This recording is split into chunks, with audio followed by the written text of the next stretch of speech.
వాట్సాప్లో మాట్లాడాలంటే ముందుగా ఏం చేస్తారు మొబైల్ నంబర్ ఇస్తాం అంతే కదా అంటారా? ఇకపై మీరు మీ మొబైల్ నంబర్ ఇవ్వాల్సిన అవసరం ఉండకపోవచ్చు.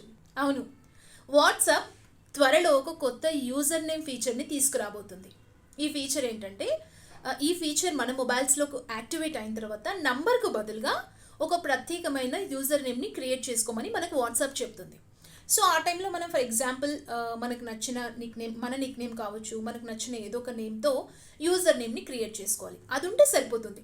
అవతలి వాళ్ళకి మనం ఓన్లీ యూజర్ నేమ్ చెప్తాం, మొబైల్ నెంబర్ ఇక చెప్పాల్సిన అవసరం ఉండదు. ఆపోజిట్ నుంచి మనకు వాట్సాప్లో మొబైల్ నెంబర్ చెప్తే ఎలా అయితే జరుగుతుందో కాల్స్ కానీ మెసేజెస్ సేమ్ యాజ్ యూజువల్ అలాగే ఉంటుంది.